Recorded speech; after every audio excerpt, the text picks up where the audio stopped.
I think Micallef makes good cigars. We've had the black, we've had the blue, and we've had great success with them. But when I came across the Gomez Sanchez in quite possibly the coolest coffin presentation I may have ever seen in my entire life, I'm like, we got to do this. It's Eat, Drink, Smoke. I'm Tony Katz, and that right there is America's favorite amateur drinker, Fingers Malloy. This Vitola on this Figurado right here, the Micallef Gomez Sanchez Leyenda No.2 Figurado. By the way, that's Leyenda. So if I'm pronouncing it wrong, I apologize to everybody. This is a 5.5 by 52. It is a beautiful.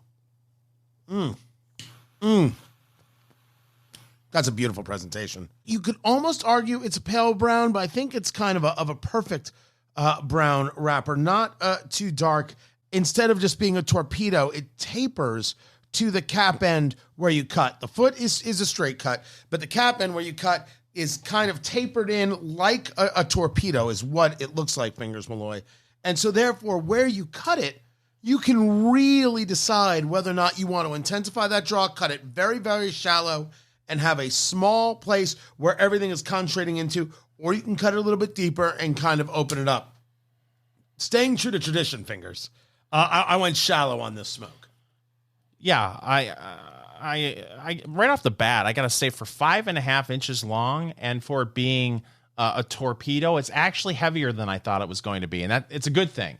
Yeah, so we talk about a cigar that sometimes feels too light, being a wiffle ball bat. Right? It's too light. It needs a little more heft, a little more punch to it. But this is a very pretty cigar. It's not necessarily an oily cigar. It's not smooth. You can feel little bits and bumps of the leaf, but you're not feeling like any grit, which is actually a feeling I like on a cigar. But from first light, Fingers Malloy, this is very, very pretty. I didn't know what to expect, right? The Micallef Black is this big, big punch in the face, and the blue is this smoother representation. And I think the Micallef Blue is something that's in the humidor all the time, right? That's a nice standard piece. You can grab it anytime you like and be good with it. This is an interesting play. First, from the shape, this Figurado shape, this tapering, and then second, from just its makeup. It doesn't hit big. It doesn't hit with power. There's a little bit of spice, but it's not hitting with spice. This is 5-year-old Ecuadorian Habano, which you would think a spicy punch. 5-year-old Nicaraguan, but doesn't say which region. I don't have which region. And then the filler is Nicaraguan, Dominican, and Honduran. There's a little bit of time and a little bit of attention paid to the tobacco they're using here. Yeah. We just lit this. We're just in the first third, and I don't know how you feel about this, but again, there's not a lot for me, any kind of pepper or spice. I am getting wood and maybe a nuttiness from the cigar. There is a nutty cream that is happening so much more than any spice that I was truly expecting.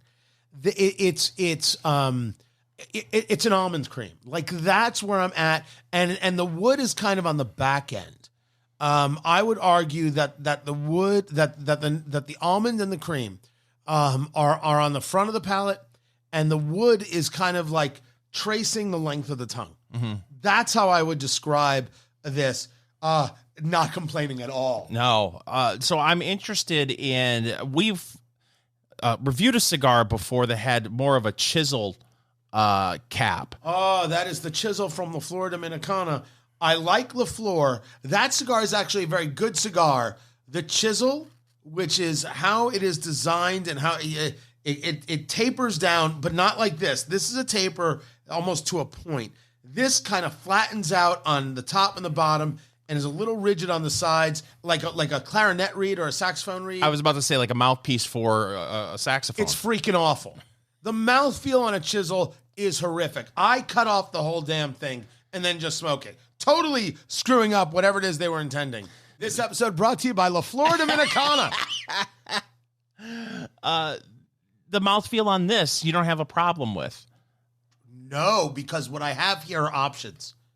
I can cut more into this cigar if I feel I've cut too shallow. Holy cow, like we kind of hit that the same right there. Look at that. Yeah. Like we went for something really intensified, but if I feel it's too much, I can cut a little bit more off. It is that torpedo kind of feel. It just doesn't have that thickness.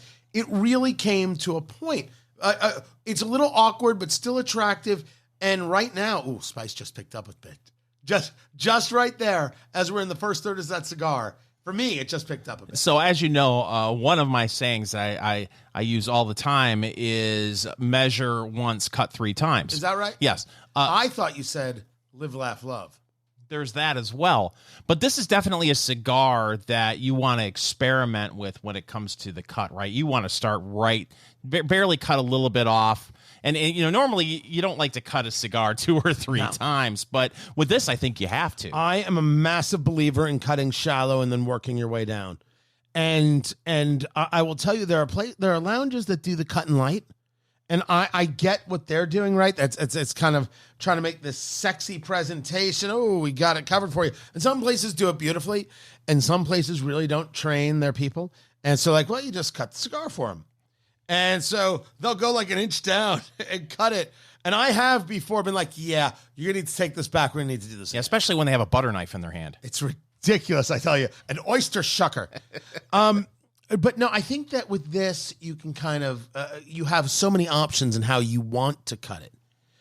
This from a Micallef 5.5 by 52, the Gomez Sanchez, the Leyenda No.2. Now, the question is, Fingers Malloy, is this in your humidor? We're going to talk about that in a moment and the price, but you want to get your notebooks out, right? What did you eat today? What did you drink today? What's the weather? All those things are going to affect the palate. It's been gorgeous here in Indianapolis, Indiana, where we record, and we'll, talk about the people affected by not only Hurricane Helene, but Hurricane Milton, which could have been far worse. And it was bad, but could have been far worse. And then you want to take the cigar and you want to break it up into thirds, right? First third, second third, final third. And then what are the flavors you're getting out of it? Write that down in your notebook. Any notebook will do. And then when you go back to that cigar a month later, 6 months later, whatever it is, you do it again.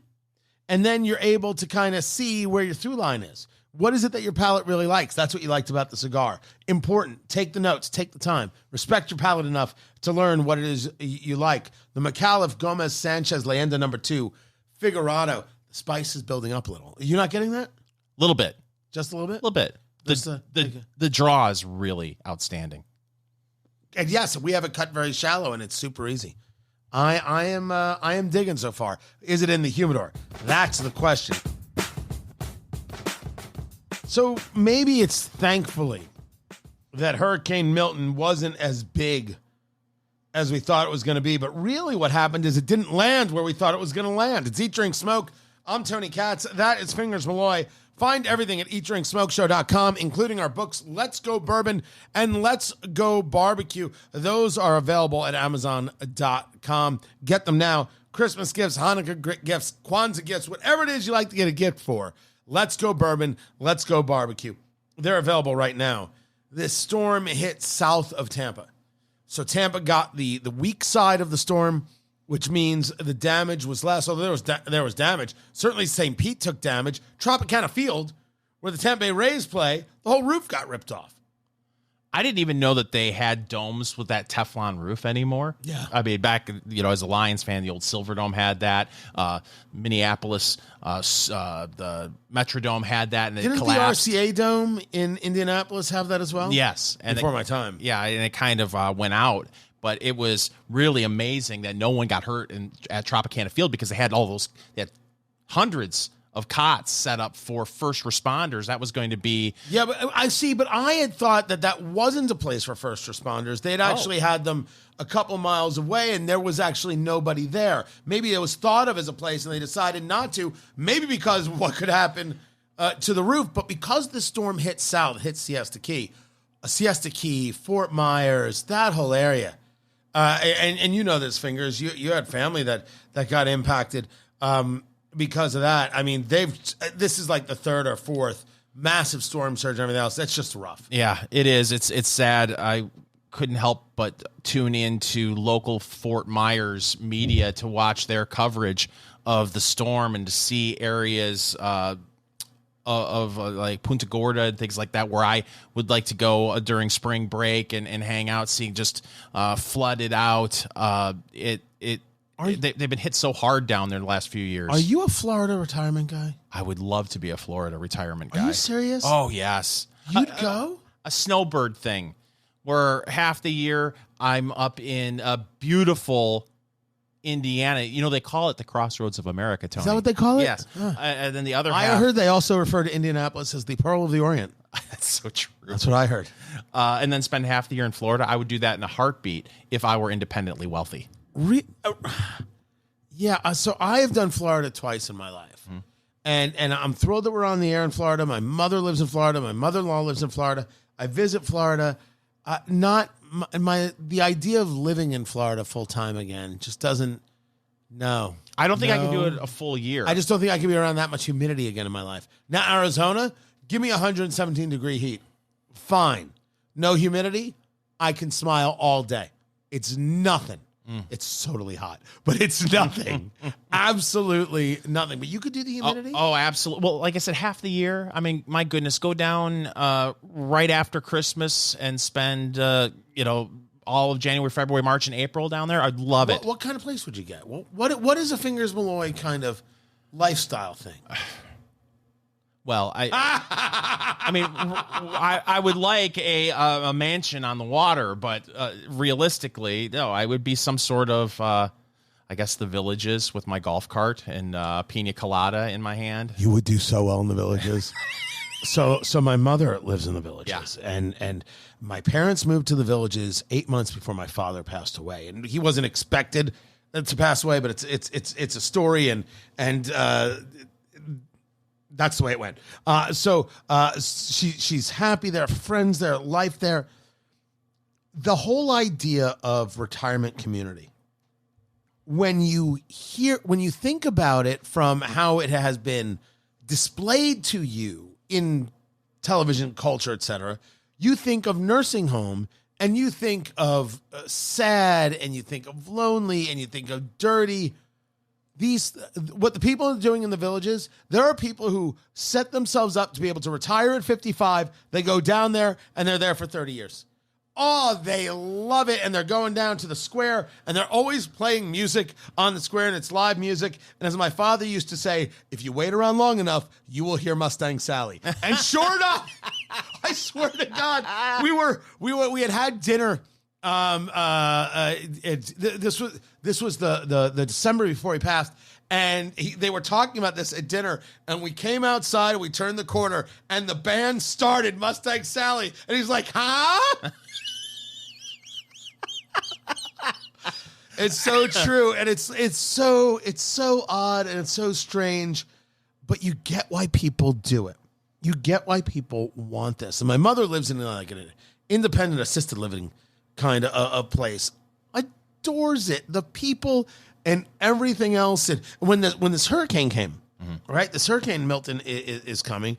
She's like, people are so concerned about this hurricane. They just got to relax. It's gonna come. The building is made of brick. It's gonna be fine. And I called her. I'm like, so how's everything going? She goes, well, I'm in the the dining room area, and everybody's here, and we're drinking and just waiting for the storm to come.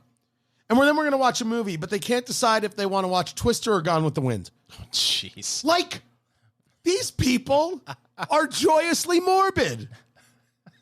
I mean, what are they supposed to do? They don't want people to get hurt or anything like that, but there's something to it. And it's really about not being alone.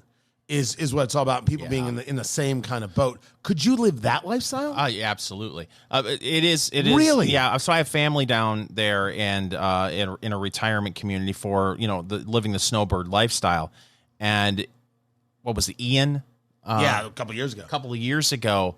And hearing the stories about people in this retirement community, and these are manufactured homes, trailers, right?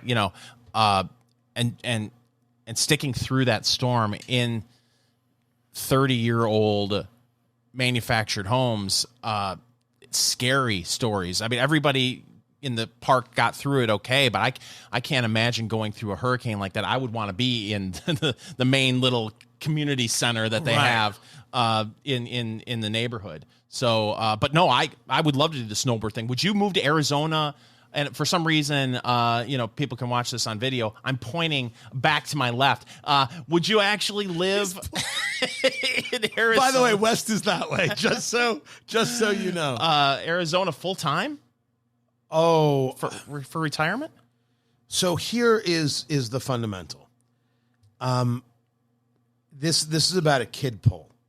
Yeah. Where do they end up, and what is my distance to them? I think that I could stay in Indiana for forever, right? I really and truly do. We've got a nice life. We can easily afford our monthly nut, and when you can do that, like it does change a level of perspective. Could I live in Scottsdale year round? Yes, but I don't necessarily want to be in Scottsdale. I want to be in Sedona. Oh, And I have never done a Sedona winter, and I think I need to in order to find out. it's so hard to plan around the kids, though, because I know in my situation, I turned to my parents when I was 27 years old and said, Mom, Dad, I'm leaving Saginaw, Michigan. I'm moving to Indiana. And there's really nothing they can do about it other than Right. follow me. So it's one of those situations where you may have to just decide you're going to be mobile. But I have a couple of these kids because I was active, and so depending on where they are, maybe I want to be somewhere in the middle. What if they're in the same place? What if they stay here? I have years before I have to figure that one out. 3 years. Dear God, that's not cool. Eat, drink, smoke. It is your cigar, bourbon, foodie extravaganza. I'm Tony Katz. That right there is America's favorite amateur drinker, Fingers Malloy. We are smoking from Micallef, the Gomez Sanchez Leyenda No.2 Figurado. It's a 5.5 by a 52. You've got yourself Ecuadorian Habano in the wrapper, Nicaraguan in the binder, and the filler, a little bit of Honduran and Dominican in that filler as well. It's the packaging on this thing. This coffin, honestly, wood comes in wood, except this doesn't have a top. It's like it's an open casket. Is basically the way to describe this. But the way they do it, and the cigar doesn't come out from the top, it slides in, and then it's got something at the foot there that you put in place. It's beautifully, beautifully done. But the question, Fingers Malloy, is this in the humidor? First things first, working our way towards the second third of the cigar. It's only a 5.5 inch, so basically a Robusto size, even though the shape is actually a perfecto because the way it tapers to the cap where we cut, and we cut shallow on this, straight cut. You could have V-cut this. Mm-hmm. You could have V-cut this. I would not have V-cut this. A torpedo, maybe. The way this was done, that taper coming to a point, I think you would have really crushed the cigar if you had gone V-cut. But what do you think so far? Well, here's a question I have for you. No, we often talk about how this show, we don't claim to be experts. We're fans. Right. So I struggle with scent of the farm versus a more earthy note. How would you describe an earthy note? I think of earth as a dirt, as a little bit of moisture, a mossiness, a thickness, a musty. That's how I would do it. That's different than Scent of the Farm, right? So that's a different feel, because Scent of the Farm is really about flavor more. Really about scent more than anything else. And that's really on the nose. So this has kind of morphed a little bit away from a nuttiness for me. I'm still getting a strong wood note, a little bit of spice, and then I guess a little bit of a musty kind of note. I'm curious as to what is happening with you as we get out of the first third of the cigar. No, a little bit of spice is picked up on this thing. There's no doubt that's true. It's a little spice here, right now. But there's that almond cream has kind of subsided. There's a little more spice that's in the buildup, which I would have expected from an Ecuadorian Habano. It is smoking very, very well, and right now there's a little bit more tobacco presenting itself. So it's gone through a couple of flavor changes in just that first third. The question, Fingers Malloy, is this the Micallef Gomez Sanchez Leyenda No.2? It's a Figurado, 5.5 by 52, in your humidor for $15 a stick. I could see having one or two in there. Yeah, so can I right now. There is something really, really enjoyable here. What I'm hoping is a bit of that almond cream comes back. I'm hoping that maybe, depending on where the binder and filler come from and their presentation against the Ecuadorian Habano, I can get maybe a little bit of that coffee, maybe some coffee bean going on there, which might be a little more fruity, but I think would be a nice complement to the spice that's happening here, which is not overwhelming by any stretch. It is actually kind of low level, but what it does do is it builds, it kind of layers. Mm-hmm.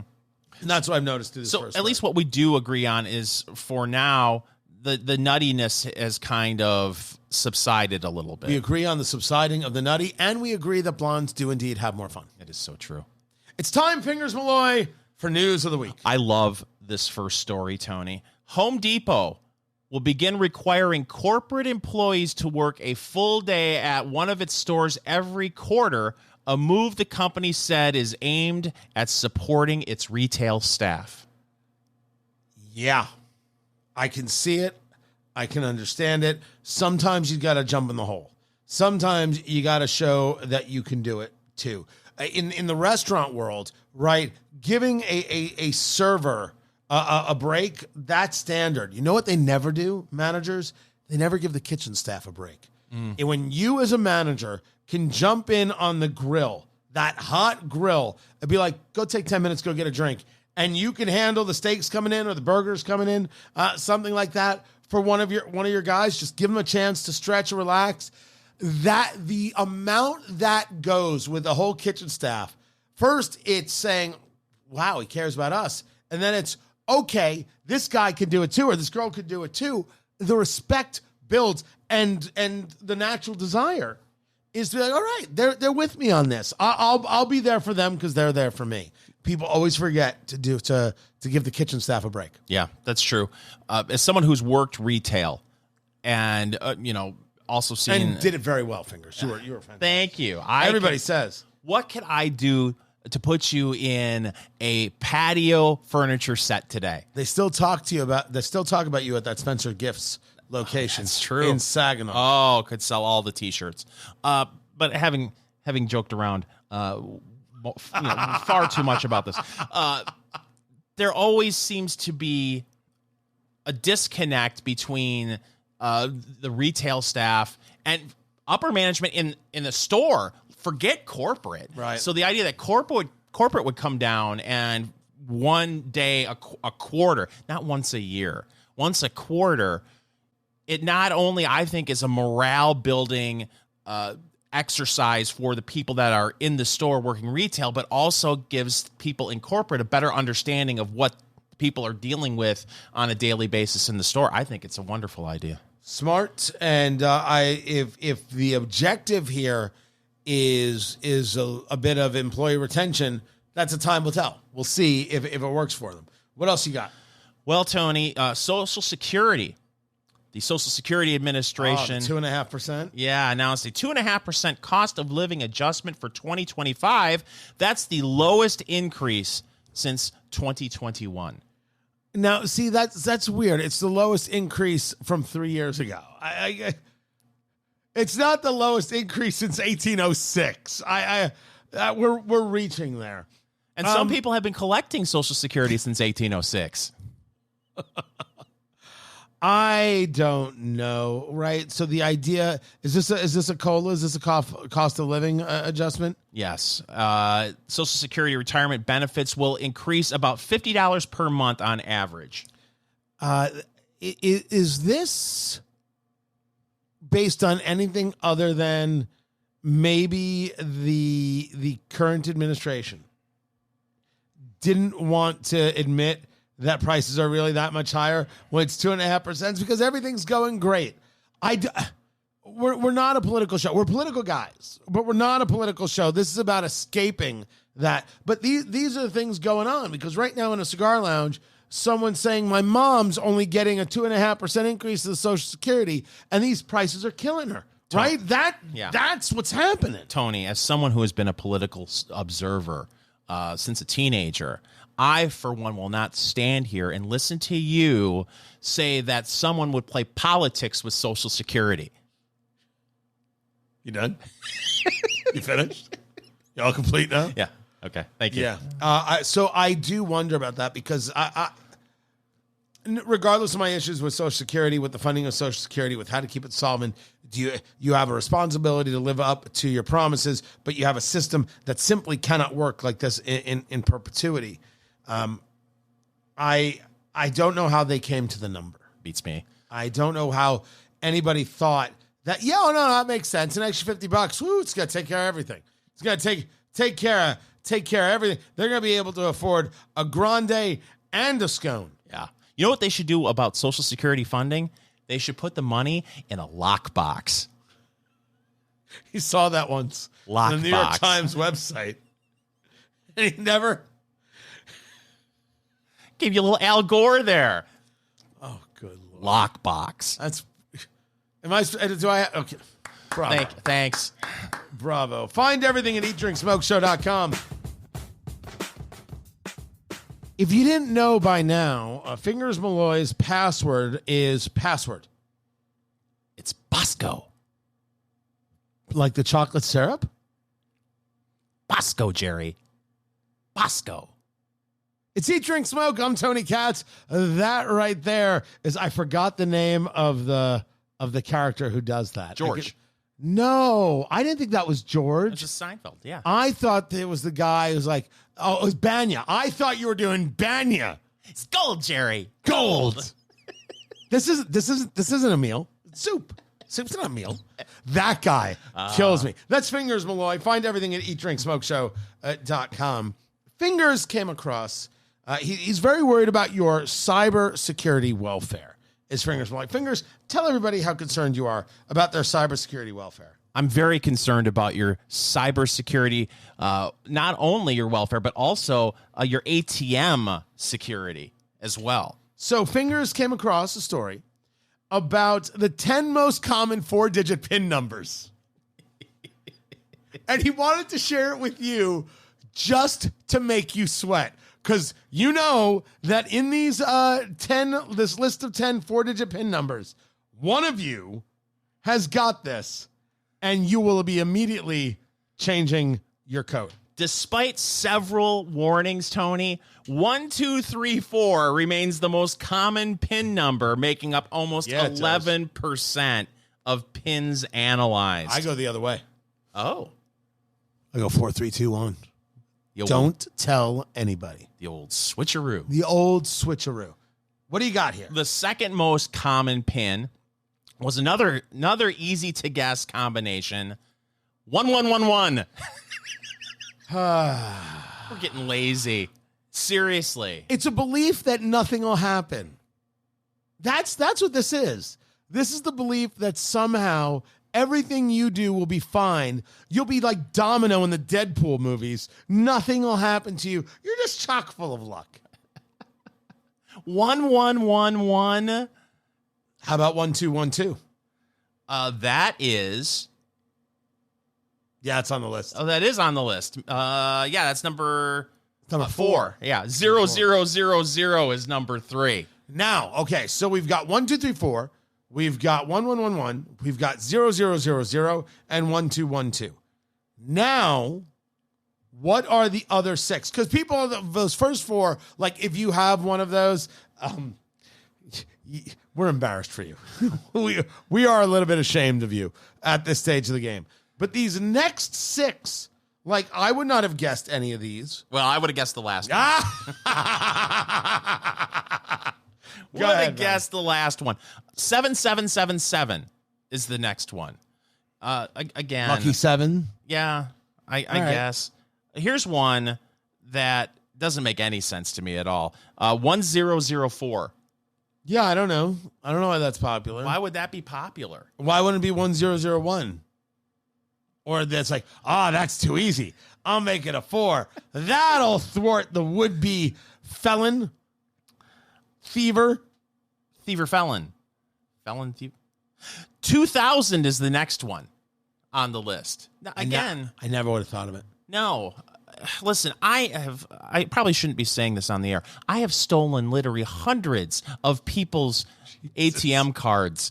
Holy hell. I never thought of trying 2000 as their PIN number. Oh, hi, FBI. How are you?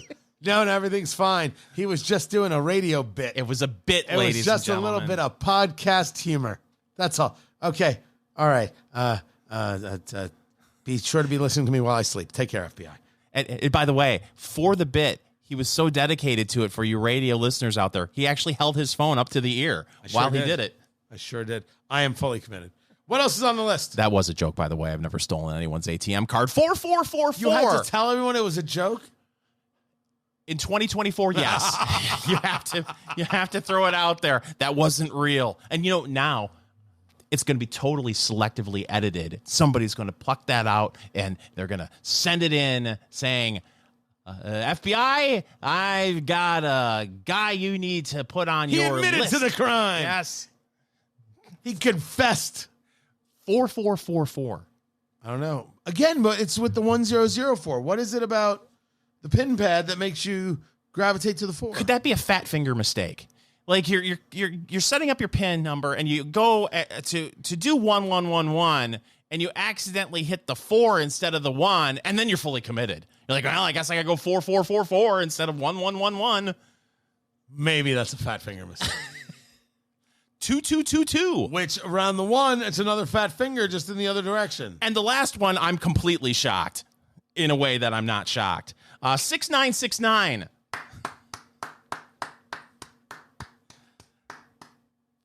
I like how you read off each number. Did you like that? Just left it right there. Okay, I can honestly say that none of these are my PIN numbers. So, Fingers, what is your PIN code? What's my Bosco? When that whole Seinfeld episode came out, I never heard of anyone using words as their code for the ATM. Did you? Like trying to spell things out? Yeah. No, I've never thought of that either. That's too much like work. Yeah. That's just too much like work. What I do is I just slap the keypad, and whatever comes out, I write it down. I'm like, that's the code. And this is the problem. I have, I'm going to lie to you. I have a notebook hidden deep in the bowels of the fortress. That notebook right over there? That notebook right over there. Under a spotlight? Hidden, which says right on it, camouflage, so you can't see it. I have to put all my passwords in there. I do. The idea of remembering them all is impossible. And if ever they make you change the password, and this is where the problem is, if I never had to change a password, I could come up with something that I utilize everywhere. And for years, I did. And then they started saying, oh, you have to change your password. And I said, oh, you have to go to hell because I don't want to change my password. That's actually my password. Honestly, that one is more popular than 1, 2, 3, 4. Right? If you tell me people could use words, the most popular password in America would be blank off. Yeah. Right? And you could fill in the blank, and with this 7 tries, you can get 98% of the passwords in America. I have to write them down. And I know there are apps, there are things you can use, or you could use the thumbprint, or you could use the face. I'm sorry, too creepy. Too blanking creepy for me to use the thumbprint and to use the face. I use the face. Do you? Yeah. Don't you feel like weird? No, I feel like when you're as ruggedly handsome as I am, you give your device every opportunity to soak it all in. To soak it all in. You don't feel creepy doing that? Of course I do. Like if someone was trying to rob you, they could just But I don't want look at your phone. Yeah, but then there's another side of me that doesn't want to be Grandpa Simpson. You know? You call him Grandpa Simpson? I'm not going to use my face to be able to unlock my phone. Grandpa Simpson meets Jerry Seinfeld. What's the deal with airline food? Oh, God. So yeah, I use my face. No, I feel, look, it's not, I am not technologically adverse. It's just, there is a moment where we're kidding ourselves, where it's not safer. We're not technologically better off. We're worse off. I'm amazed at the tech people I know who are changing their passwords like clockwork all the time, constantly changing their passwords. So they have a memorized like 5 phrases, and that's what they do? Or either that, or they just go ahead and, like you said, have a notebook and write everything down. And, nowadays the device will give you a suggestion, and it'll be, 42 consonants. And I don't know how that works. How are you supposed to remember that? You're supposed to take a screenshot and then keep it in your phone, so when people steal your phone, they have your PIN number and your passwords. I don't think that's accurate. Oh. I don't think that's... I thought I was giving solid advice to the folks. We've got this story over at eatdrinksmokeshow.com. Check it out for yourself. Find everything over there, and then find us on Instagram at Eat Drink Smoke Podcast. We have done some high-priced bourbons over the last few weeks. Last week, if you caught that special episode, it was a $200 a bottle bourbon, the old Forester. We were at this live event, charity event, helping to raise money, but we've done some expensive bottles, and I just felt we needed to bring it a little down. How about something under $40? It's Eat, Drink, Smoke. I'm Tony Katz. That right there is America's favorite amateur drinker, Fingers Malloy, and this is the Belle Meade Sour Mash Straight Bourbon Whiskey. Now, this one right here, hold on, give me that bottle. Oh, give me. No, it's mine. Give me the bottle right here. This comes in at 45.2% alcohol by volume or 90.4 proof. No applause from Fingers Malloy. He doesn't applaud for anything that isn't over 100 proof, I should say. Never mind $100. This from Green Brier Distillery. The mash bill, I couldn't get a good feel for, right? I couldn't get a feel if this was a higher rye or a lower rye batch from this group. But with they've got a couple of different things that I believe that they do. But what I thought was interesting here was that I was trying to go for something that was completely no nonsense. Does it have the oak? Does it have the caramel? Can we get back to find something that is as traditionally bourbon as possible? And I was wondering if this was going to be it. So the Belle Meade, that's Meade, Sour Mash Whiskey, straight bourbon right here at 45.2% alcohol by volume. Fingers Malloy, let's check the nose on this. We do it neat before bringing it to a cube. It's a little lighter than our traditional. By the way, I did some big ass pours. Yeah, right you did. there. Yeah, you did. Daddy is in a mood. It's the weekend. A little viscous, definitely sticking to the side of the glass. It is a little lighter in color. It's a little more honey than it is in the ambers, those darker reds. It is sweet on the nose. That is pretty. That's Which nice. would make me think that this is higher corn. Higher corn would be sweeter, right? By law, 51% corn in the mash bill, and then rye and malted barley. So this plays sweeter, making me think that the corn content is higher and the rye content is lower. But are you getting a little bit of rye spice on it? Oh, I get a little bit of ethanol on it. When I really get my nose in there, we're using the Glencairn glass, right? It's got the foot, then it bows out, comes back in. Really concentrate that nose in there, getting a real kind of a deep whiff, as the kids say. Yeah, there's a nice little bit of oak, and there is some spice and caramel. I could see that. There's a little bit of baking spice. All right, this is not a pepper spice. This is certainly flavorful. There's a little bit of sweetness in there, almost like orchard. So you've got the baking and you've got the orchard going on. It's nice. It does play, right? It doesn't look, but does play like some of those more traditional basic bourbons, which we were trying to go for. But enough of this nose stuff. Fingers Malloy, you ready for this? I've been ready for this all week. We take it neat, as you well know. You move it around the palate. It's called the Kentucky Chew. Get an idea of the flavors. First sip to kind of set the taste buds. Second sip to really get an idea of flavors. The Belle Meade from Nelson's Green Brier Distillery right here. This sour mash straight bourbon whiskey. Fingers Malloy, you have taken your sip. You all right? Yeah, it's nice. Immediately when it hit the palate for me, of course, you get a nice little bit of sting, not much of... there is now a little gentle warmth in the chest. You are alive inside. Yeah, the sting really stays on the tongue and on the lips. Immediately what hit me is a faint chocolate-covered cherry.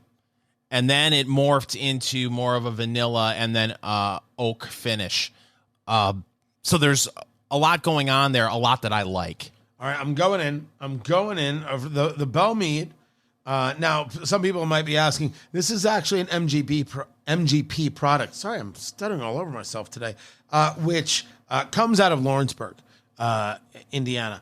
And so they do a lot of work in a lot of places. But this, as described, is specifically a mash bill that this distillery had long since created, this group, and they're bringing it back through the family to this specific mash bill. So I'm going in, Fingers Malloy, the Belle Meade sour mash, straight bourbon whiskey. Here I go, and to your health, and l'chaim. L'chaim, to my health. He's going in, ladies and gentlemen. He's doing what we like to call the Saginaw Swish, the Chattanooga Chomp, the Memphis Munch. And I can't tell. Oh, my. All right. Yeah. See, now there's some rye. And the nose is all corn, and the palate is the rye, but it has a full coating of vanilla all over the tongue. A vanilla custard, I would say, almost. That oak is present. That spice, that rye spice, is hitting in a very, very kind way, but direct. There's a little bit of, again, that kind of orchard fruit going on. Oh, it's a nice finish too. A little more oak appears on the. I agree. Oh, wow. That's just a nice all-around bourbon. It is. That is nice. It actually hits a couple more flavors than I would have expected. It has a couple more notes to it than I would have expected. It might be that the spice here is a little too profound for some who would like a little more oak. It might be that the fruit is present, but maybe doesn't mix as well. But I think that vanilla custard kind of undertone that's taken the tongue eventually makes it all work. So I that's where I would go with this. It's interesting because now I had taken a second sip, and maybe it's the power of suggestion. The first sip, there was definitely, and it was faint to me, like a chocolate-covered cherry.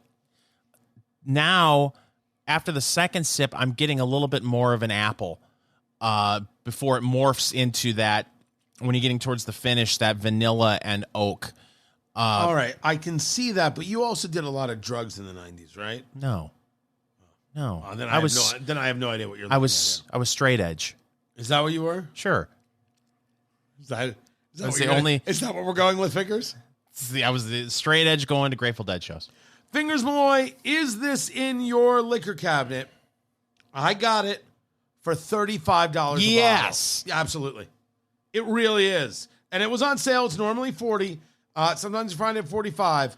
$35. I found it on sale. Absolutely. Did you have a Groupon? I did not. I knew a guy who knew a guy who had a friend.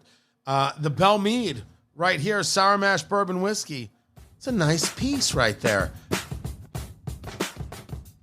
In a story that I find completely unbelievable. And when I say that, I mean, I don't believe it. I think that the people at Fortune.com are lying their you-know-what's off. McDonald's largest maker of French fries has had to lay off hundreds of American workers because people are turning away from fries.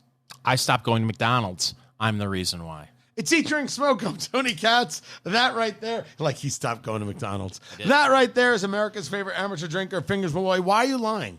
You did not stop going to McDonald's. I had a bad experience. No. A very, very bad experience. Was there a hair in your food? Mm-mm. It's why I can't go back to the Four Seasons Diner in Eatontown, New Jersey.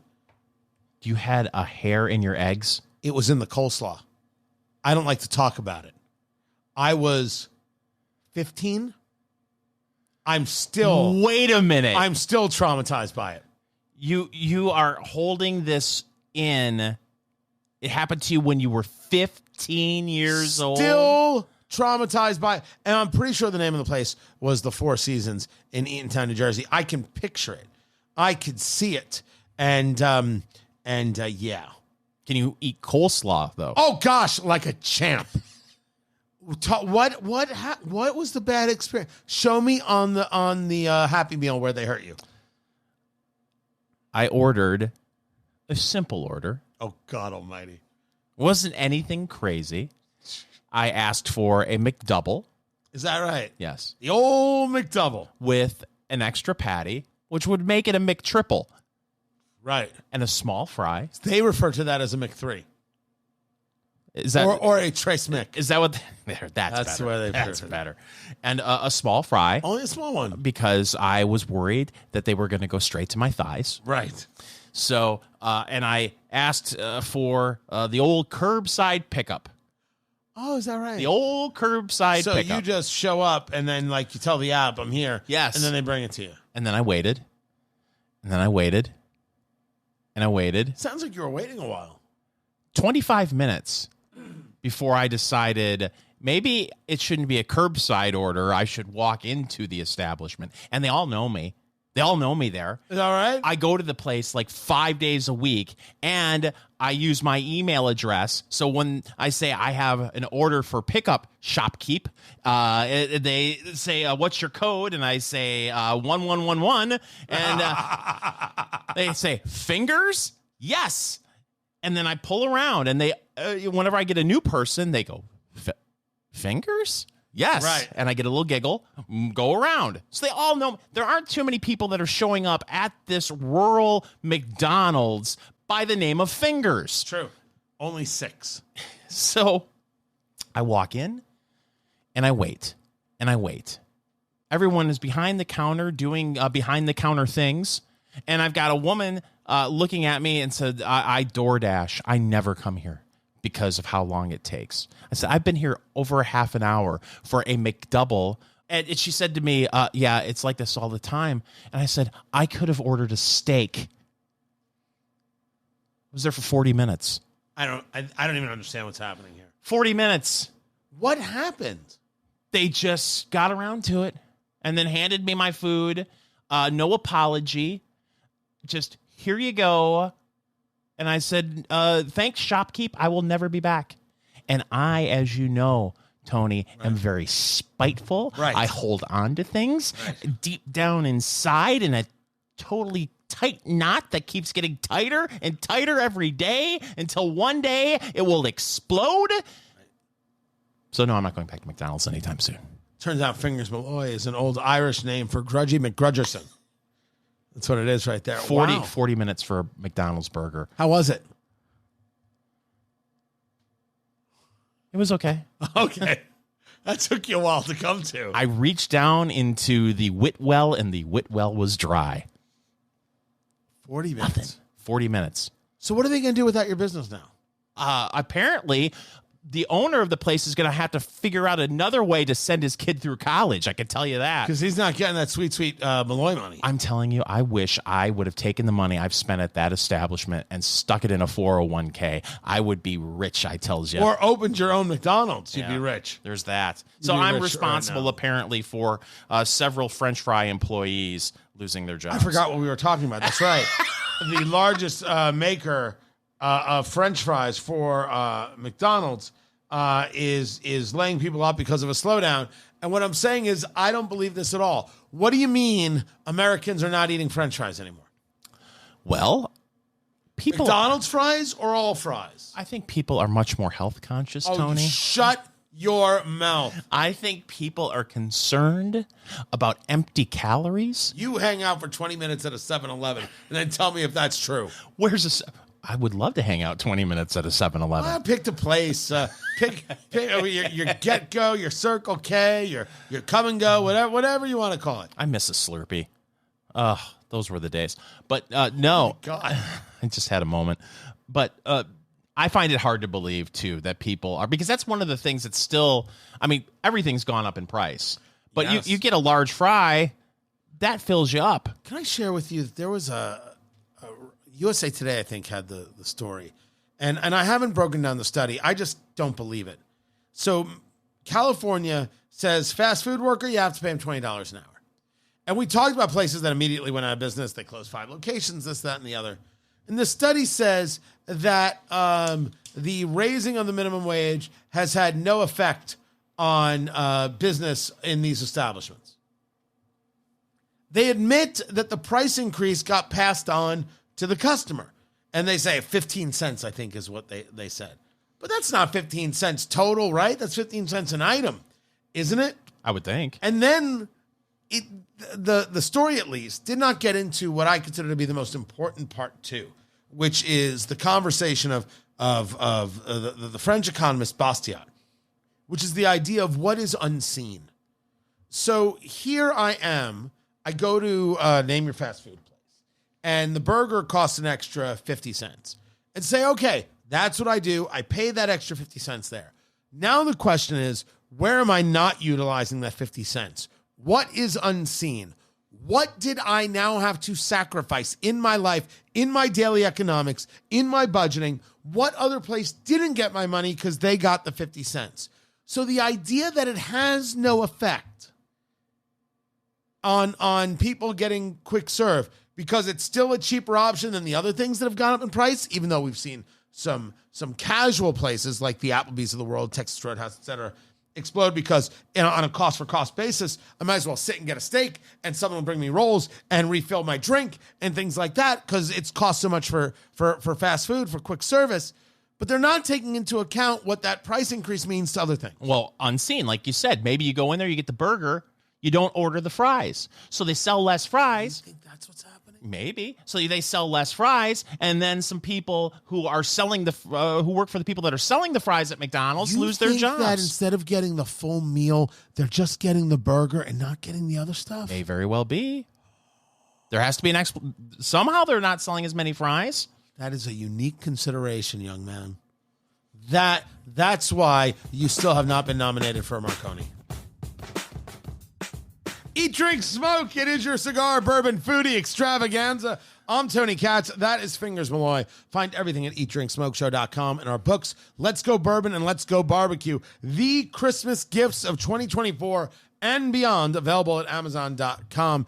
Get Let's Go BBQ and get Let's Go Bourbon. I'm very excited because the port strike is over, so I was worried anyone who was ordering one of our books from Amazon, of course, they come from overseas, Tony. Right. Supplies were going to be extremely limited because of the strike. Now the strike is temporarily over, so supplies are just kind of limited because, as you know, when you buy a book from Amazon, supplies are limited. So get your copy today. Make sure you get a copy of Let's Go Barbecue and Let's Go Bourbon because you don't want to miss out.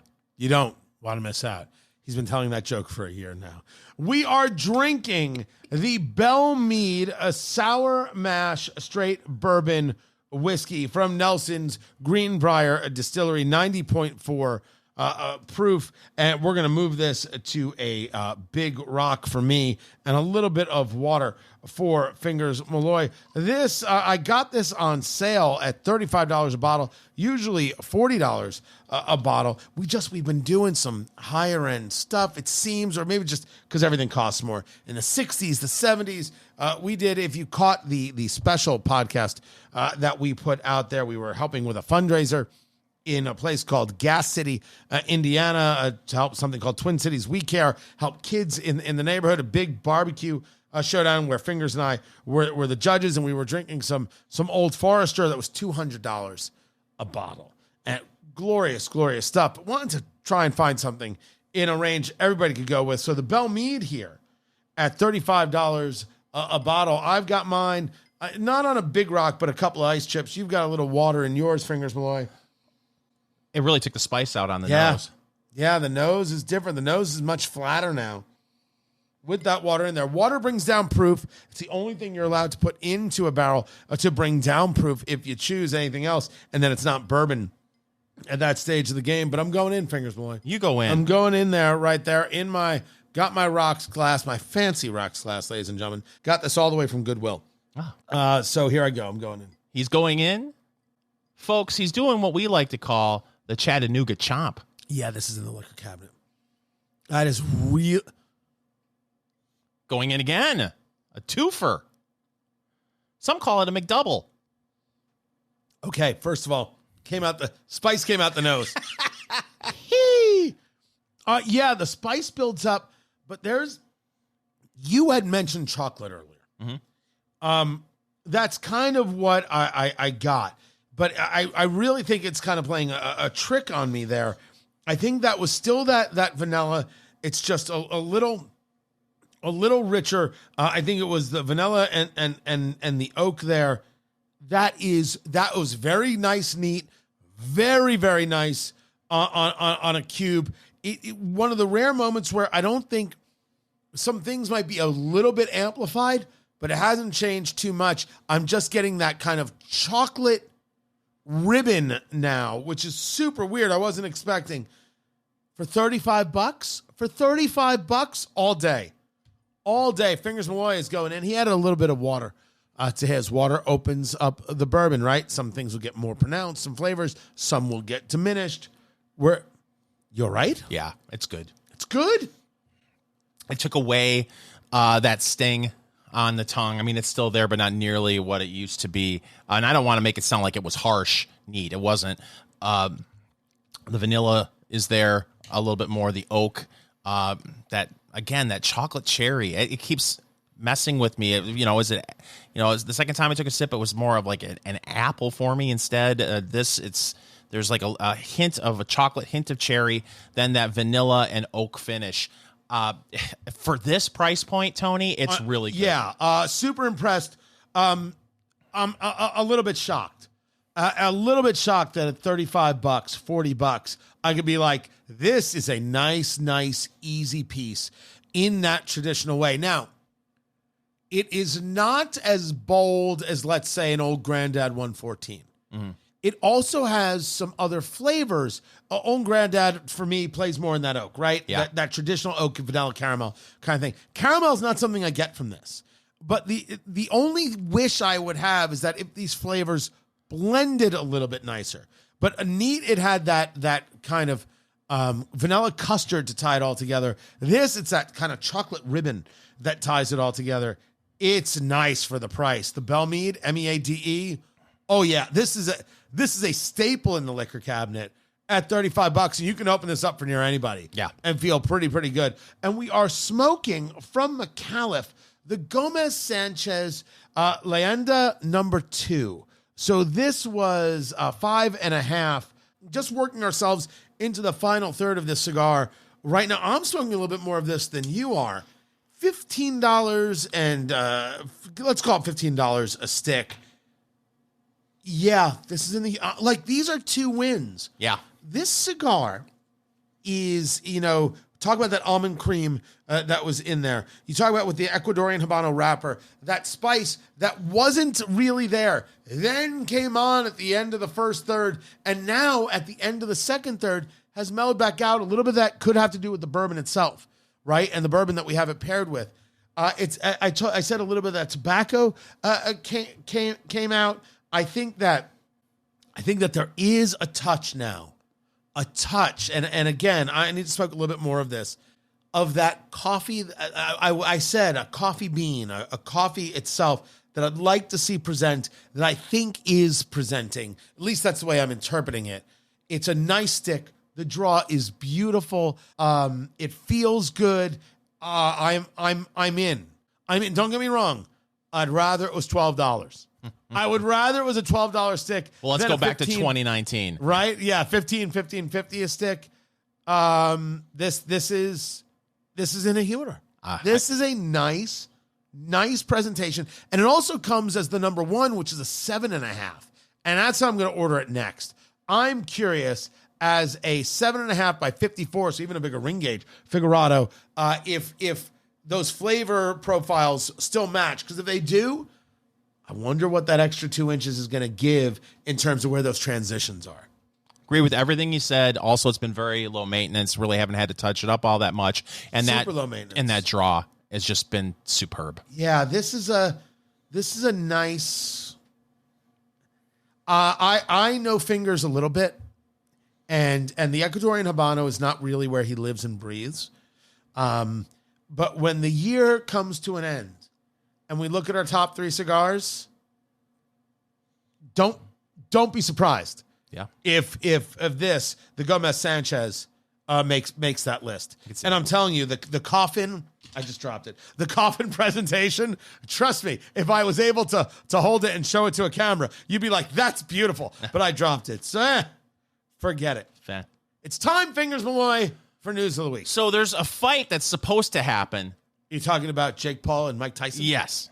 Are you interested at all in this? Oh, are you seriously talking about that? Yes. I didn't know that. Yeah. Larry Holmes watched Mike Tyson train, and now he's saying that the YouTuber turned boxer Jake Paul may really have his hands full.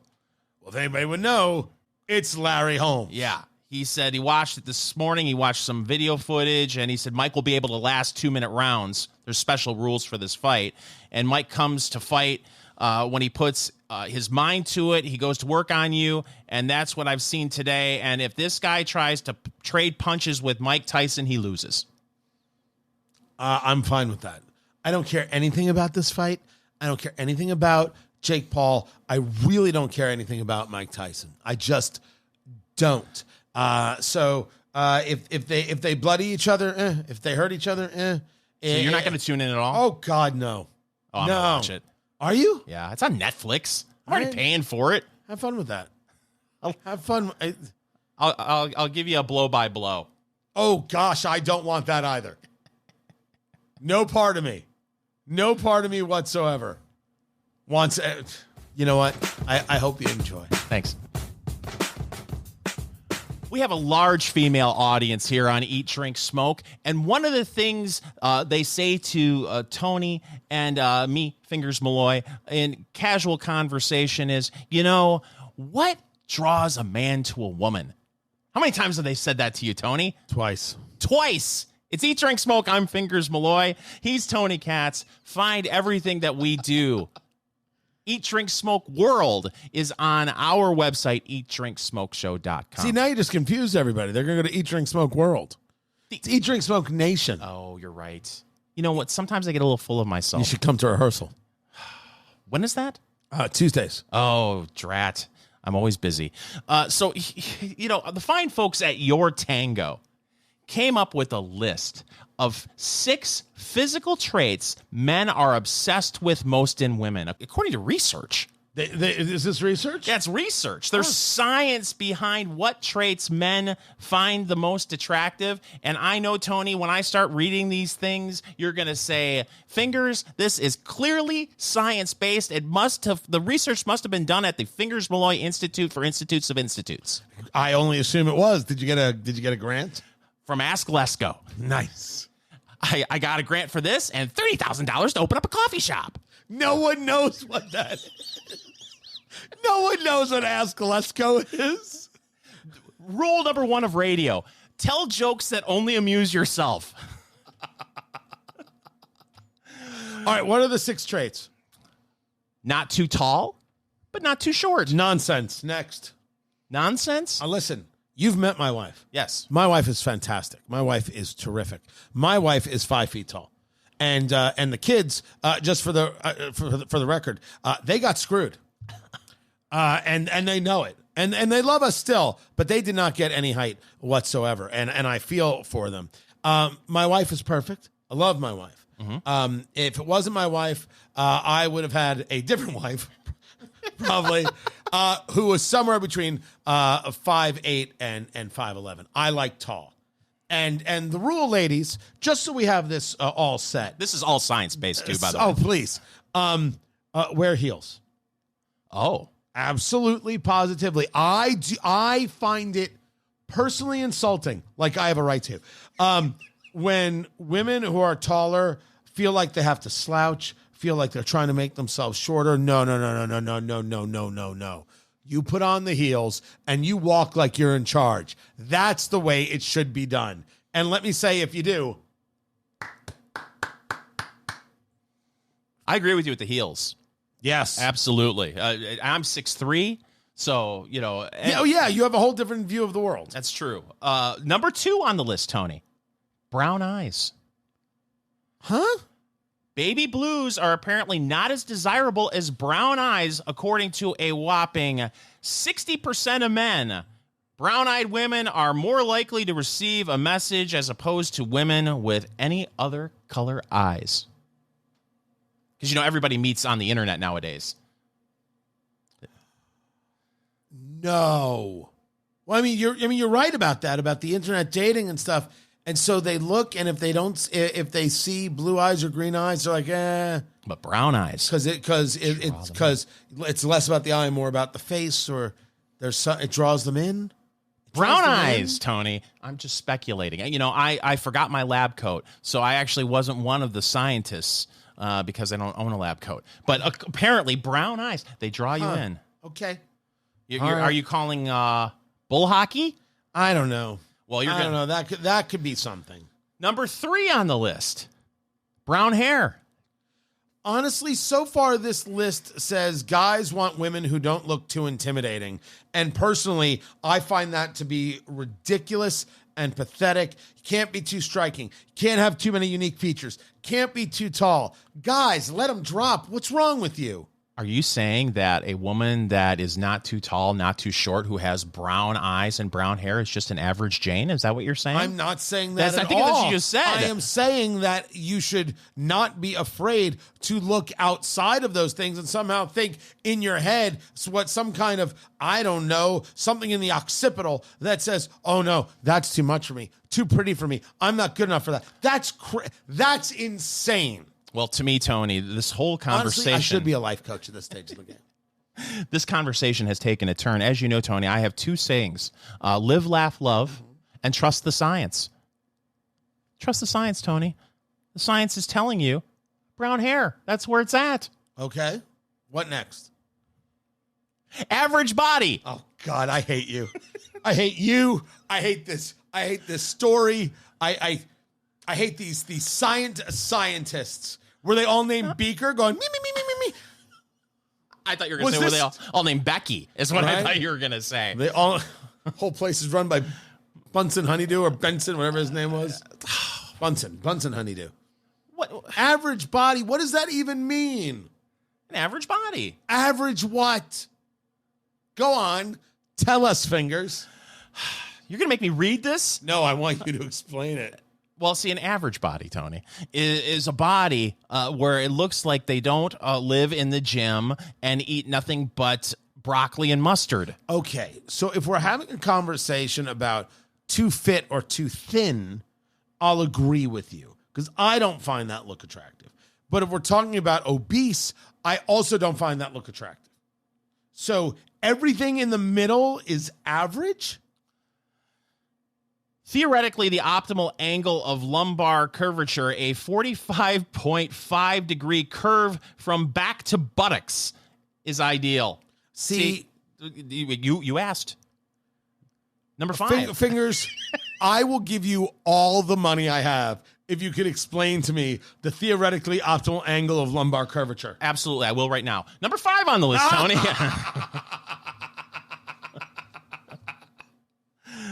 Clean nails. Yes, next. But that's true of everybody. That's That's just hygiene. Yeah, that's standard. But do you need the whole like French manicure? No, clean is Belgian different manicure? than decorated. And I'm not a fan of the decorated. Like if you're bedazzling your fingernails, chances are we are just going to cross paths. Number 6 on the list, I totally agree with. A bright and genuine smile. Fact. Ladies, I'm about to mansplain the daylights out of this is right beautiful. Here. You have no idea how much a smile matters, and I have no idea. There's at least a solid number of women. They don't smile, and I don't understand it. And that's why I, for one, my general rule of thumb is when I walk up to a lady, the first thing I say is, "You should smile more." That usually works because you want to help them. It's a good icebreaker. The smile work. Smile means approachable. Smile means happy. Smile means I think the smile means confident, and which is the same reason I say if you're a taller woman, wear heels. Confidence is the winner. So the confidence is everything. Nothing else comes close. To sum up, you want a woman that's not too tall, not too short, with brown eyes, brown hair, with an average body with some sort of 45.5 degree curve from back to buttocks, clean nails, and a bright and genuine smile. Where are you going to find her? Facebook. I thought you were going to say Farmers Only. Is that still a thing? Oh, I only hope. Farmers Only would be a great sponsor of Eat, Drink, Smoke. That's true.